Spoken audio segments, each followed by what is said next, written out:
નમસ્કાર. નિર્માણ ન્યૂઝની વિશેષ રજૂઆત ઝીરો અવર કાર્યક્રમ સાથે હું છું યજ્ઞ ત્રિવેદી. દર્શક મિત્રો, આજે ઝીરો અવર કાર્યક્રમમાં ચર્ચા વિચારણા કરવાની છે એક મહત્વપૂર્ણ મુદ્દાને લઈને કે જ્યારે પ્લેન ક્રેશ જેવી દુર્ઘટનાઓ સામે આવતી હોય છે તો ત્યારે સવાલ એ થતો હોય છે કે આ તો શું થઈ ગયું અને કેમ થયું. અને જ્યારે અમદાવાદની વાત કરું તો અમદાવાદમાં જે પ્રમાણે પ્લેન ક્રેશ દુર્ઘટના થઈ હતી અને ત્યારબાદ ઘણા બધા વ્યક્તિઓએ જે એરલાઇન્સ ઉપર ક્યાંક સવાલ કર્યો હતો, એરક્રાફ્ટ ઉપર અત્યારે તો ક્યાંક સવાલ કર્યો હતો, પણ તેની સાથે હવે જે બાબત સામે આવી છે તે ક્યાંક સવાલ ઉપસ્થિત કરે તેવી છે. અને જે પ્રમાણે બારામતીની વાત કરું, મહારાષ્ટ્રના બારામતીમાં જે પ્લેન ક્રેશની જે ઘટના જે સામે આવી હતી કે જેમાં 5 લોકોના મૃત્યુ થયા હોવાની જે વિગતો પણ સામે આવી છે કે જેમાં શરદ પવારના ભત્રીજા અને મહારાષ્ટ્રના રાજકારણમાં સૌથી મોટું નામ ધરાવનાર એવા અજીત પવારનું નિધન થયું હોય તેવી વિગતો પણ સામે આવી છે. સાથે જ મહારાષ્ટ્રના સૌથી પ્રભાવશાળી નેતા પણ એક અજીત પવાર અત્યારે તો જે કહેવાય છે. અને સવાલ પણ એક બીજો એ પણ થતો હોય છે કે છેલ્લા કેટલાક સમયથી જ્યારે વિમાન અકસ્માતની જે સંખ્યા વધી રહી છે, હવે તેને રોકવા પાછળ હવે કેવી રીતની કાર્યવાહી કરવી જોઈએ તે એક સૌથી મોટો સવાલ છે. જે પ્રમાણે 2025માં પૂર્વ મુખ્યમંત્રી વિજયભાઈ રૂપાણીનું જે નિધન થયું હતું, કોંગ્રેસના વરિષ્ઠ નેતા માધવરાવ સિંધિયાનું પણ 2001માં જે વિમાન દુર્ઘટનામાં જે નિધન થયું હતું, અને સાથે સાથે જે આજની વાત કરવામાં આવે તો આજે અજીત પવારનું જે આ નિધન થયું છે તે ક્યાંક સવાલો ઉપસ્થિત કરે તેવું પણ છે. ત્યારે આ તમામ મુદ્દાઓ પર આજે આપણે ચર્ચા વિચારણા શરૂ કરીશું. અને આ ચર્ચા વિચારણા કરવા માટે મારી સાથે જોડાઈ ગયા છે હર્ષવર્ધન પાંડે કે જેઓ વરિષ્ઠ પત્રકાર છે અને સાથે સાથે રાજનૈતિક વિશ્લેષક પણ છે. સાથે સાથે હરેનભાઈ ગાંધી આપણી સાથે જોડાઈ ગયા છે કે જેઓ એરફોર્સ વેટરન છે. સાથે સાથે પ્રશાંતભાઈ ગઢવી આપણી સાથે જોડી ગયા છે કે જેઓ રાજકીય વિશ્લેષક છે. જે आप ત્રણનું સૌથી પહેલા તો સ્વાगत है. हर्षवर्धन जी, शुरुआत में आपसे करना चाहूँगा, जिस तरीके से अगर हम आज की बात करें तो ये शुरुआत 2001 से हुई थी कि जिसमें कांग्रेस के जो वरिष्ठ नेता थे माधवराव सिंधिया, उनका भी प्लेन क्रैश और दुर्घटना में ही उनका भी निधन हुआ था. और साथ में अगर हम पिछले साल की अगर हम बात करें 2025 की, 2025 में भी जो गुजरात के पूर्व मुख्यमंत्री थे उनका भी निधन हुआ था. और इस बार अजित पवार के जो महाराष्ट्र के डेप्यूटी सीएम है उनका निधन हुआ है. किस तरीके से आप देख रहे हो ये प्लेन क्रैश की दुर्घटना को? देखिए, अब प्लेन क्रैश की जो घटनाएं हैं ये इससे पहले भी होती रही है और अक्सर राजनेता के विमान जो है वो दुर्घटनाग्रस्त रहे हो चुके हैं. आपने देखा है सीडीएस बिपिन रावत, ये तो जांच के बाद ही सामने आ पाएगा क्या होगा, लेकिन उसके बाद ही हम कुछ कह पाने की स्थिति में होंगे क्या उसमें टेक्निकल फॉल्ट रहे. लेकिन यज्ञ भाई, मैं यहाँ पे भी बात करना चाहूंगा आपकी. शरद पवार के जो भतीजे हैं, वो एक तरीके से आप कह सकते हैं अजीत पवार, जो महाराष्ट्र में जब भी पावर शब्द का जिक्र होगा वो उसमें जो है सबसे अहम खिलाड़ी कोई अगर है तो वो आपके अजीत पवार रहे हैं. और हमें पूरी अलग तरीके से इसको देखने की जरूरत है. केवल शरद पवार के भतीजे के तौर पर ही अजीत पवार को देखना यहाँ पर उचित नहीं होना चाहिए, उचित नहीं होगा. हाँ, ये देखना पड़ेगा कि वो किस तरीके के नेता थे और किस तरीके से एक जनता जो तैयार होता है उसमें एक बहुत बड़ा महाराष्ट्र की राजनीति में अजीत पवार का जो है एक बहुत बड़ा योगदान रहा. 2020 की बात करें, 2000 पे किसी ने महाराष्ट्र में 9 मामलों में उनको जो है घेरने की कोशिश की. हालांकि उनके खिलाफ कोई प्रमाण वगैरह नहीं जुटा पाए, लेकिन कहीं ना कहीं उन्होंने जो है जनता के बीच अपनी जो है एक मजबूत पकड़ अजीत दादा पवार ने जो है वो महाराष्ट्र के अंदर दिखाई. आप बारामती देख लो, पश्चिमी महाराष्ट्र का पूरा इलाका है, उस पर उनका एक जबरदस्त प्रभाव था. और एनसीपी का जो चुनाव चिन्ह था उन्होंने जो है 2023 के बाद जो है वो हासिल किया. कार्यकर्ताओं के बीच वो बहुत लोकप्रिय थे. आप ये देखिए कि लोकसभा के चुनाव में वो एक उनका सांसद जो है वो जीता. उसके बाद जो है फिर वो 41 के आसपास अपनी सीटें ले जाते हैं और अपने जो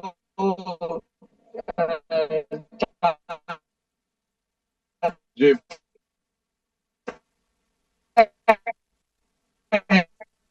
इश्यूज शरद पवार उनको भी ओके हर्षवर्धन जी जी एक तरीके से जी जी जी हर्षवर्धन जी, आपको मैं रोकना चाहूँगा जिस तरीके से अगर हम પ્લેન ક્રેશ की बात कर रहे हैं। હરેનભાઈ, આપની પાસે હું આવવા માંગીશ કે જ્યારે આ પ્રકારની જે ઘટનાઓ અત્યારે હાલ તો બની રહી છે, અને આ માત્ર આ એક ઘટના નથી, પરંતુ આની પહેલાં પણ જે ઘટના બની હતી, સૌથી પહેલાં આપના મત અનુસાર, આપ તો એરફોર્સમાં રહી ચૂકેલા છો, આ પ્લેન ક્રેશ પાછળ મુખ્ય કારણ અત્યારે હાલ તો કઈ રીતનું હોઈ શકે છે? હરીનભાઈ અનમ્યુટ કરજો પ્લીઝ.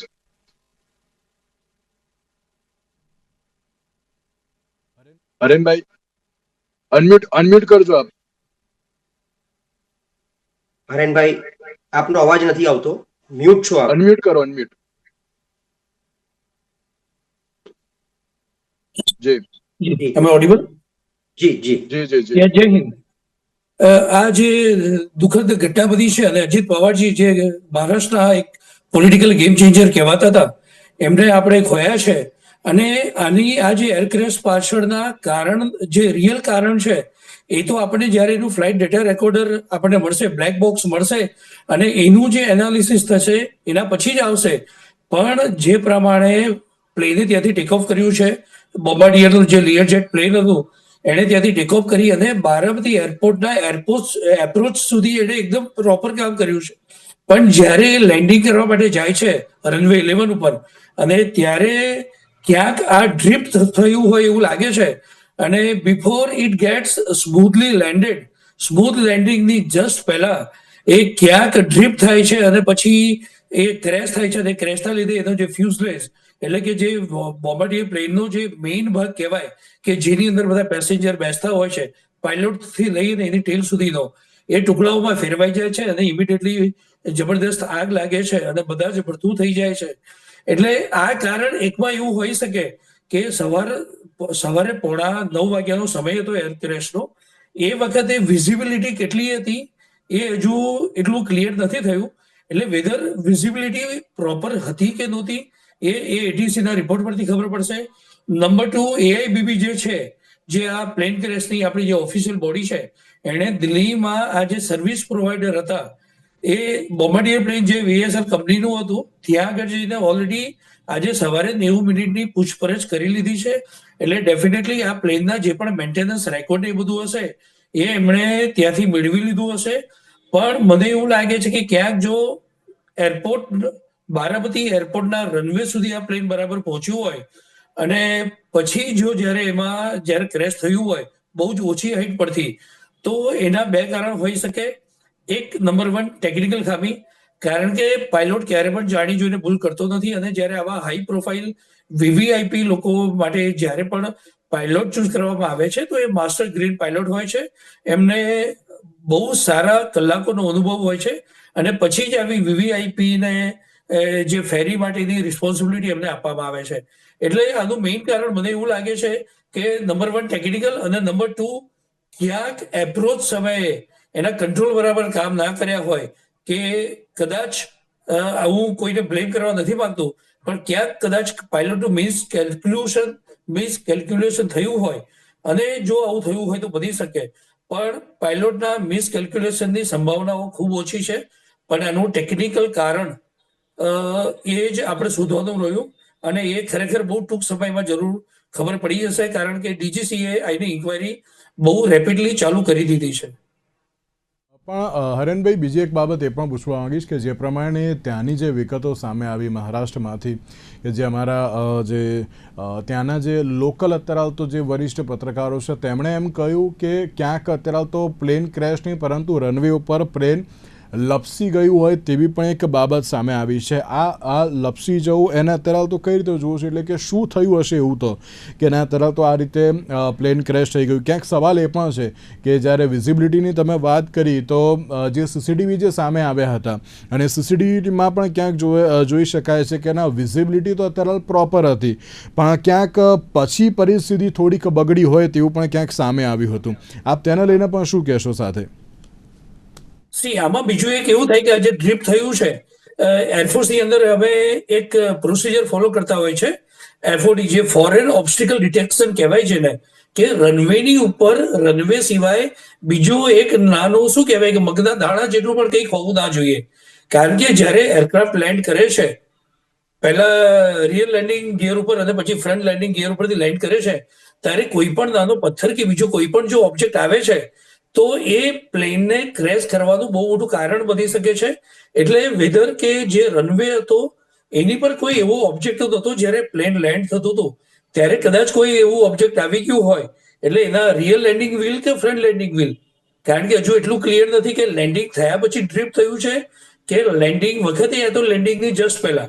જ્યારે આ આપણને ખબર પડી જશે તો આપણે એના કારણોને બહુ નજીક પહોંચીશું. પણ જો અમુક રિપોર્ટ એવા આવ્યા છે કે જે રીતે લેન્ડ થયા પછી એ ડ્રીપ થયું છે, તો ડેફિનેટલી આમાં એક બહુ મોટું કારણ જે ફોરેન ઓબ્જેક્ટ હોય, જે ઓબ્જેક્ટ કે નાનો પથ્થરો કે આવું કંઈ પણ વસ્તુ, કોઈ બોલ્ટ હોય કે કોઈક એવું ઇક્વિપમેન્ટ નાનું જે લેન્ડ રનવે પર અવેલેબલ હોય, ભૂલથી પડી ગયું હોય કે બીજા કોઈ પ્લેનના ટેકિંગ કે લેન્ડિંગ, ટેકિંગ ઓફ કે લેન્ડિંગ વખતે કદાચ કોઈ કશું વસ્તુ ત્યાં પડ્યું હોય, યા તો એની સાફ સફાઈ કરતી વખતે કદાચ કશું ત્યાં રહી ગયું હોય, એવું કોઈ એક વસ્તુ કે કોઈ એક પથ્થર કે ઇક્વિપમેન્ટ વોટ એવર એ રનવે પર રહી ગયું હોય ને પ્લેન જ્યારે લેન્ડ થાય છે ત્યારે એનું રિયર લેન્ડિંગ ગિયર કે ફ્રન્ટ લેન્ડિંગ ગિયર જો એની પર લેન્ડ થાય છે, એના લીધે સ્પીડ અને એના વજનને કારણે એ જો ડ્રીપ થાય તો એરક્રાફ્ટના ક્રેશના બહુ મોટા ચાન્સીસ રહે છે.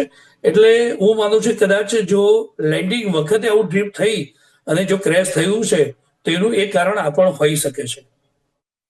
બિલકુલ પ્રશાંતભાઈ, જે પ્રમાણે પ્લેન ક્રેશ ઉપર જે અમદાવાદમાં જે થયું હતું તેને લઈને આપણે તો ઘણી બધી ચર્ચા કરી હતી. વધુ એક પ્લેન ક્રેશની જે બાબત સામે આવી છે, સૌથી પહેલા તો આપ તેને કઈ રીતે જોઈ રહ્યા છો? એટલે સવારથી જાણવા મળ્યું ત્યારથી મેં કીધું કે હજી અમદાવાદ પ્લેન ક્રેશના પડઘા શાંત નથી થયા. પડઘા નહીં, રુદન શાંત નથી થયા. કારણ કે વિજયભાઈના ગયા પછી જે મોટો એક વેક્યુમ કરતા સૌરાષ્ટ્ર નોંધારું થઈ ગયું, એમ અજીત પવારનું જવું એટલે પશ્ચિમી મહારાષ્ટ્ર નોંધારું નિરાધાર થઈ ગયું. આજે બારામતીની હાલત તમે જુઓ, અને મને સૌથી વધુ એટલે આને દુઃખ કહું, સંજોગ કહું, શું કહું, છે પોતાનું વતન છોડીને શહેરમાં માણસ ગમે ત્યાં સ્થાયી થાય, પણ એનું મોત એના વિસ્તારમાં લખાયું હોય. બારામતી એટલે એમનો પોતાનો વિસ્તાર, એટલે જાણે સામેથી મોતને ભેટવા ગયા હોય. અજીત પવાર 8:50 જયારે પ્લેન ક્રેશ, હું એની ઉપર થોડી વાત જે ગાંધી સાહેબે કરીને, શરૂઆતમાં લેન્ડિંગની કોઈ સિગ્નલ મળી નહીં અને વિઝિબિલિટી ક્લિયર નહોતી, એટલે 2-3 કિલોમીટર વળી પાછું 2-3 મિનિટ માટે ઉપર એને કરવું પડ્યું હતું ટેક ઓફ, અને ત્યાં 2-3 રાઉન્ડ મારવા પડ્યા. વિઝિબિલિટી ક્લિયર થઈ અને આ છે ને ટેબલ ટોપ રનવે છે, અને ટેબલ ટોપ આની ટર્મિનોલોજી છે. જે બારામતીનું એરપોર્ટ છે એ સી લેવલથી ઘણું હાઈટ ઉપર છે બીજા એરપોર્ટની કમ્પેરમાં. એટલે ટેબલ ટોપ એટલે થોડું સ્લેન્ટિંગ પણ છે. અને એવી પરિસ્થિતિમાં આમ તો બહુ વિશાળ સારું એરપોર્ટ છે એવું જાણવા મળ્યું. હું ક્યારેય ગયો નથી, પણ મને એવું જાણવા મળ્યું એરપોર્ટ ખૂબ સારું છે. પણ મૂળ ક્ષમતા, એક તો ચાર્ટર્ડ પ્લેન હતું, કદાચ મોટું પ્લેન હોત ને તો નાનો મોટા ઓબ્જેક્ટ સસ્ટેન કરી ચૂક્યું હોત. પણ જે વાત થઈ એ ઓબ્જેક્ટ જે ટેબલ ટોપના સ્લેન્ટ ઉપર આવ્યું છે એના હિસાબે પ્લેન લપસ્યું છે, જે આપણે વાત કરી એ પ્રમાણે. અને આ પ્લેનની ક્ષમતા ઓછી, એટલે પેસેન્જર ક્ષમતા નાની, પ્લેન નાનું, એટલે ફાયર થવાના ચાન્સીસ હાઈ થઈ જાય. મોટું પ્લેન હોય તો હજી થોડો ઘણો ભાગ લેન્ડિંગ પછી લગભગ 80% બચાવી શકાય, લેન્ડિંગ થઈ ગયું હોય તો. પણ આ વસ્તુ પરિસ્થિતિ એવી છે કે સ્લેન્ટ થઈને ઉતર્યું છે અને તરત જ ફ્લેમમાં આખું જકડાઈ ગયું છે. દુઃખદ ઘટના અને દુઃખદ વાત એ છે કે મહારાષ્ટ્રના નહીં, આ દેશના ઘણા નંબર 2 અને નંબર 3 રહી ચૂકેલા નેતાઓ આ પ્રકારની દુર્ઘટનામાં મૃત્યુ પામ્યા છે. તમે 2 નામ આપ્યા, માધવરાવ સિંધિયા, એ જ રીતે રાજેશ પાયલોટ હોય, ગોપીનાથ મુંડે હોય, એક સમયના કદ્દાવર નેતા આપણા પ્રમોદ મહાજન હોય. એટલે આ જે અપયશવાળું મૃત્યુ જેને કહેવાય એ નેતાઓને જ્યારે મળે છે એક બહુ દુઃખ થતું હોય છે. રાજકીય રીતે પણ બહુ મોટો સન્નાટો, એટલે બહુ બધા આમાં શંકા સેવાઈ રહી છે કે આ મોત છે કેવી રીતે ક્રિએટેડ કરવામાં આવ્યું છે, એની ઉપર પણ એક અલગ ચર્ચા ચાલુ થઈ ગઈ છે. કારણ કે અત્યારે અજીત પવારનો રોલ તમે જુઓ તો બહુ બધી રીતે ક્યાંક એનસીપી તોડીને નવી એનસીપી બનાવી, આ બાજુ હાલની બીજેપી સરકારમાં પણ એમનું સ્થાન બહુ ઊંચું હોવા છતાં પરફોર્મન્સ નહીવત હોય. મેયરની ચૂંટણી હજી પતી જ નથી, ક્યાંય મેયર અપોઇન્ટ થયા નથી મહારાષ્ટ્રમાં, 28 જગ્યાએ બાકી છે, જેમાં અજીત પવારનો રોલ મોટો છે. પણ મૂળ વાત કે આ દુર્ઘટના ઘટી તો એ પહેલાનું કોઈ પ્રિકોશનરી એક્શન્સ એટલે પ્રિકોશનરી હેલ્થ ચેકઅપ કારણ કે છેલ્લે એમણે ક્યારે ટ્રાવેલ કર્યું હતું આ જ પ્લેન થી, એમનું પોતાનું પ્લેન હતું અને એવું બી નહોતું આ પ્લેન મારફત એ લોકો એ લગભગ 50,000 વાર બારામતી ગયા છે એવું સાંભળવા મળ્યું, લગભગ હજારો વાર ગયા છે. જે પ્લેનનો પાયલોટ હતો એને 14,000 કરતા વધારે ફ્લાઇંગ ટાઈમ એનો એટલો ક્રેડિટ બોલી રહી છે. મીન્સ પાયલોટ બહુ જ સિઝન્ડ હતા, પોતે ફ્રીક્વન્ટ ટ્રાવેલર હતા. આ જ પ્લેનથી 5ની ક્ષમતામાં 5 જણામાંથી એક પણ 2 ક્રૂ મેમ્બર હતા, એક એમના પીએસ હતા અને એક પાયલોટ પોતે હતા. એટલે પરિસ્થિતિ ક્યાંથી અચાનક આવી ઊભી થઈ અને તમે જુઓ તો સવારે કોઈ એક જગ્યાએ કામ કરી અને બારામતીમાં પણ એમની જિલ્લા સભાસદની સુગર મિલના વત્તા જે લોકલ એમની પેલી કોઓપરેટિવ સેક્ટરની ચૂંટણીને કારણે એ ત્યાં પહોંચ્યા છે. બાકી એવી તાતી જરૂરિયાત નહોતી કારણ કે આજે તો એમની કેબિનેટ એકચ્યુઅલી હતી અને કેબિનેટ પતાઈને નીકળ્યા. એટલે બહુ મોટો વેક્યુમ એનસીપી કરતા મહારાષ્ટ્રના એક નેતાગણમાં, કારણ કે અજીત પવાર, શરદ પવાર, પ્રમોદ મહાજન, દેવેન્દ્ર ફડણવીસ, આ બધા જે આપણે નામ બોલીએ છીએ ને એ આમ જોવા જાવ ને તો ત્યાં એ માત્ર એક રાજનેતા નથી, ખરેખર એ ત્યાંના આઈડિયલ આઇકોનિક પર્સનાલિટી છે ઘણા બધા માટે. પવાર થકી સુગર મિલ હોય કે કોઓપરેટિવ સેક્ટર હોય કેટલાય લોકોના ચૂલા ચાલે છે અને અજીત પવારની કાયદેસર મહેરબાનીથી અને આશીર્વાદથી ચાલે છે. બહુ મોટો ખોટ સર્જાઈ છે અને પરિવાર જે પાવર છે ને, પાવર શબ્દ હતો જ નહીં ત્યાં, એટલે પવાર શબ્દ હતો જ નહીં, પાવર શબ્દ હતો.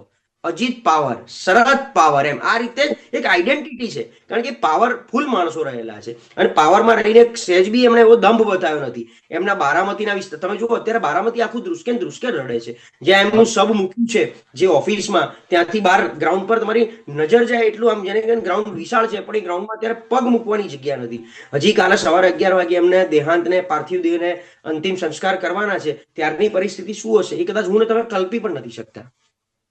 बिल्कुल जी, क्या कहोगे आप जिस तरीके से अगर हम अजीत पवार की बात करें तो अजीत पवार का राजनीतिक करियर कैसा था? देखिए राजनीतिक करियर उनका बहुत शानदार रहा. आप मुझे नहीं लगता कि कोई कि राज्य का मुख्यमंत्री इतने लंबे समय तक उप मुख्यमंत्री रहे. आप ये देखिए पृथ्वीराज चौहान की सरकार देख लीजिए, इसके बाद उप मुख्यमंत्री रहे, उन पर तमाम तरह के आरोप भी लगाए और आप ये देखिए कि किस तरह से उनका राजनीति को हर्षवर्धन जी आपके वहां से नेटवर्क इश्यू आ रहा है.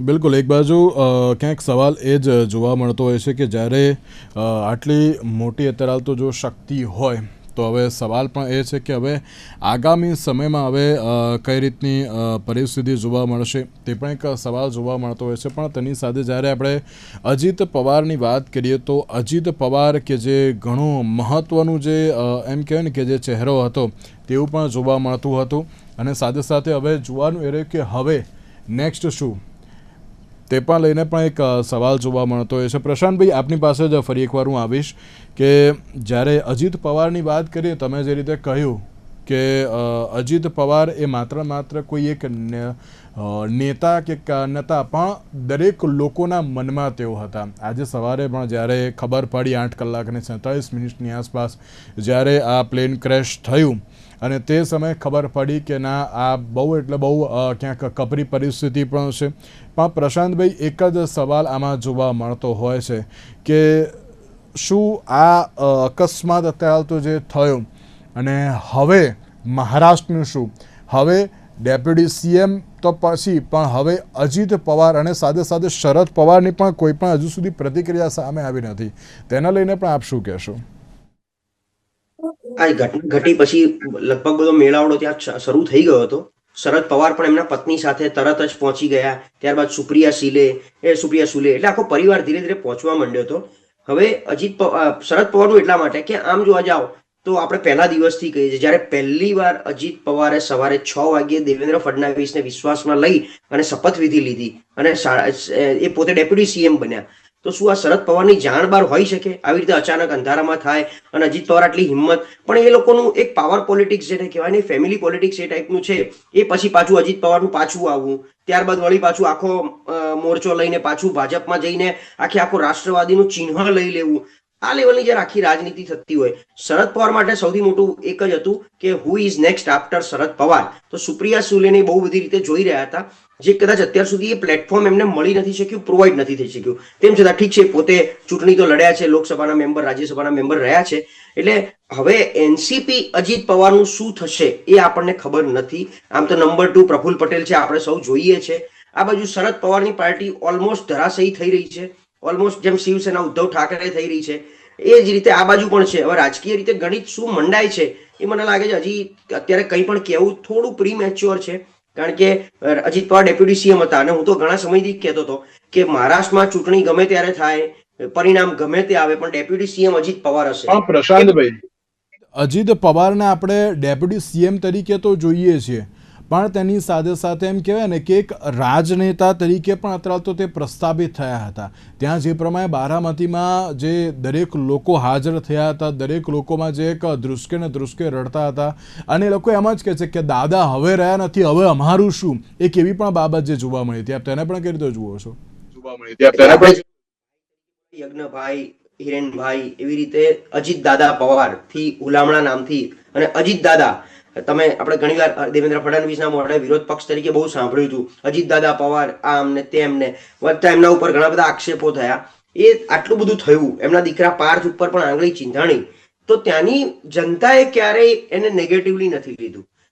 બારામતીની જનતા હોય, પશ્ચિમી મહારાષ્ટ્રની જનતા હોય, એમણે ક્યારેય એમનો આક્રોશ ઉપરથી આમના ઉપર થયેલા આક્ષેપ અને કરોડોના કૌભાંડના આક્ષેપોની સામે પણ અજીત પવારની જનતાએ એમના માટે પોઝિટિવ લઈને ક્યાંક ને ક્યાંક રજૂઆતો કરી છે કે અજીત દાદા આવું હોઈ જ ના શકે, એમના વિરુદ્ધ આવા આક્ષેપો હોઈ જ ના શકે, એ આવું કરી જ ના શકે એમ. એટલે એ રાજને મેં કીધું એક આઇકોનિક પર્સનાલિટી હતા.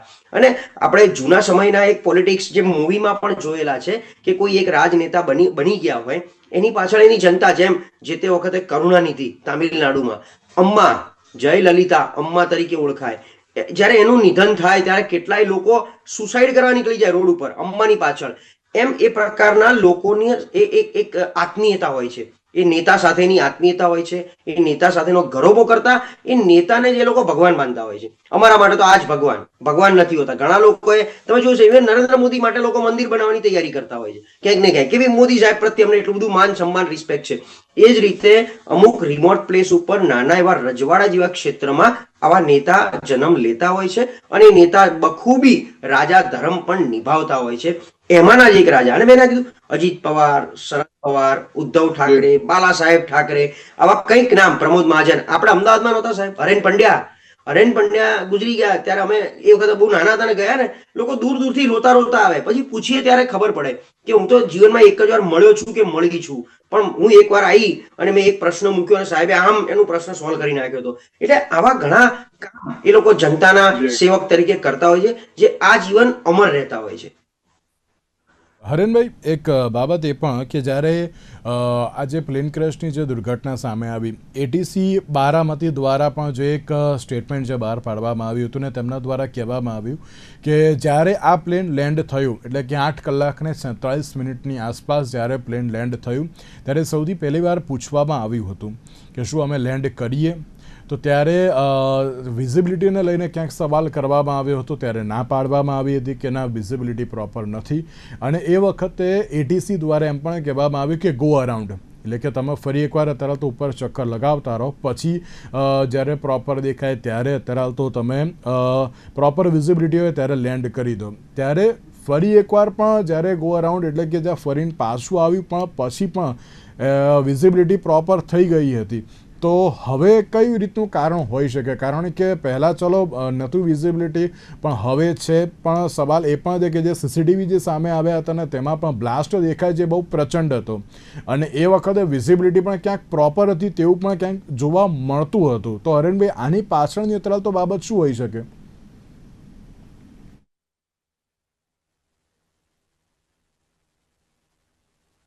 હરેનભાઈ આપ અનમ્યુટ કરજો આપ.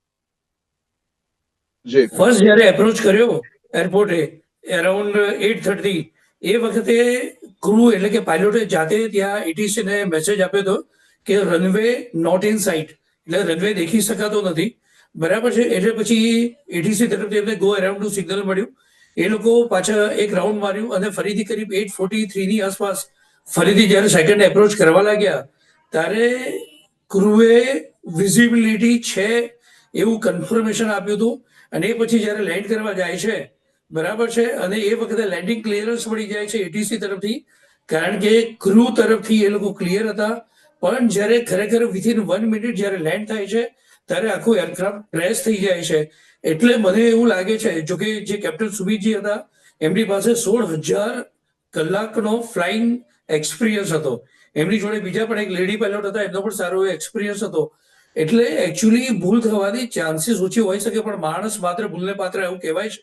જ્યારે 2 વાર એપ્રોચ કર્યો અને વિઝિબિલિટી પ્રોપર નહોતી તો ત્રીજી વખતે કદાચ થોડી પાયલટની રિસ્ક ટેકિંગ કેપેસિટી થોડીક વધારે હોય અને એની અંદર એરફોર્સ જે પેલું એવિએશન સેફ્ટી કહેવાય એમાં એવું કહેવાય કે તમારે 99% શ્યોર હોય તો પણ તમે ડિસિઝન ના લઈ શકો. You need to be 100% sure. તો મને એવું લાગે છે કે આ જે વિઝિબિલિટી ક્લિયર હતી એવું જે કહેવામાં આવ્યું છે ક્રૂ તરફથી, એ કદાચ 100% વિઝિબિલિટી ના હોય અને ક્યાંક થોડું ગેસિંગ કરવામાં આવ્યું હોય અને એના લીધે જે એપ્રોચ છે એ પ્રોપર લાઇનઅપ ના થયો હોય અને એના લીધે લેન્ડિંગ આઈધર રનવે યા તો રનવેની સાઈડ પર થયું હોય અને પછી એ ટ્રીપ થઈ અને ઇમિડિયેટલી જ્વાળાઓમાં ફેરવાઈ ગયું હોય, ક્રેશ થઈ ગયું હોય, આવું બની શકે છે. પણ વિઝિબિલિટી અને understanding the correct approach poor વિઝિબિલિટીને લીધે જે એપ્રોચને કદાચ બરાબર કેલ્ક્યુલેટ ના થઈ શક્યો હોય અને એના લીધે આ થયું હોય એવું થઈ શકે છે. પણ હરેનભાઈ એમ કહી શકાય કે જો વિઝિબિલિટી ન હતી તો પછી થોડીક વાર અત્યારે તો ગો અરાઉન્ડની જે વાત કરવામાં આવી, એટલે જો થોડુંક પણ એ વખતે ગો અરાઉન્ડ કરી લીધું હોય વધારે પડતું તો પછી કોઈ વાંધો ન આવ્યો હોત તેમ. ડેફિનેટલી આ બહુ સાચી વાત છે. જો ફરીથી એકવાર જ્યારે if you are not 100% sure, બરાબર છે, તો આના વખતે એવિએશન સેફ્ટીને નોર્મ્સ પ્રમાણે બીજી વાર એકચ્યુઅલી ગો અરાઉન્ડ કરવું જોઈતું હતું અને એના પછી વિઝિબિલિટી ક્લિયર થાય ત્યારે જ લેન્ડ કરવાનું હોય. જ્યાં સુધી 100% વિઝિબિલિટી ના હોય ત્યાં સુધી લેન્ડ કરવું જોખમી છે. અને કદાચ જો બારામતીની અંદર વિઝિબિલિટી પ્રોપર નહોતી તો જે રીતે જે નવા એરપોર્ટ બને છે અને એમાં જે પૂરી પ્રોપર લાઇટિંગ સિસ્ટમ હોય છે, હવે આઈ એમ નોટ શ્યોર કે જો વિઝિબિલિટી નહોતી તો એ એરપોર્ટ ઉપર એ લાઇટિંગ સિસ્ટમ હતી કે નહીં. જે લેન્ડિંગ માટેની જે સિસ્ટમ હોય છે લાઇટ્સ દ્વારા એને આખું પ્રોપર એરપોર્ટ જે રનવે હોય છે એને પ્રોપર લાઇનઅપ થઈ શકે. તો આ લાઇટ સિસ્ટમ એ એરપોર્ટ પર છે કે નહીં, અને જો હતી તો એને યુઝ પુઅર વિઝિબિલિટી હતી તો એટીસી તરફથી એ ચાલુ કરવામાં આવ્યો હતો કે નહોતો આવ્યો અને ક્રૂ તરફથી એની રિક્વેસ્ટ કરવામાં આવી હતી કે નહોતી આવી. આ બધી જ બાબતો આપણને જ્યારે બ્લેક બોક્સ નું જ્યારે એનાલિસિસ થશે અને એમાંથી જે વોઇસ ડેટા રેકોર્ડર છે એનું જ્યારે આખું રેકોર્ડિંગ આપણી સામે આવશે ત્યારે જ ખબર પડશે. પણ આઈ એમ વેરી શ્યોર કે ક્યાંક વિઝિબિલિટી પ્લસ થોડી risk taking capacity of A pilot, આ બંનેના કોમ્બિનેશનથી આ એક્સિડન્ટ, આ એર ક્રેશ થયો હોઈ શકે એવું મારું માનવું છે. બિલકુલ બિલકુલ બિલકુલ. હરેનભાઈ અને પ્રશાંતભાઈ આ બંનેનો આભાર અમારી સાથે આ ચર્ચા વિચારણામાં જોડાવા માટે. દર્શક મિત્રો, સવાલ એ છે કે હવે પ્લેન ક્રેશ તો થઈ ગયું, બ્લેક બોક્સ અત્યારે તો સામે આવશે, તેને લઈને કેવી પ્રકારની પરિસ્થિતિની સાથે અજીત પવારનું નિધન તો થયું છે, મહારાષ્ટ્રના રાજકારણમાં હવે આગામી સમયમાં કેવી રીતની ફેરફાર જોવા મળશે તે પણ હવે જોવાનું રહ્યું. આજના વિશેષ કાર્યક્રમ મને આપશે. નમસ્કાર.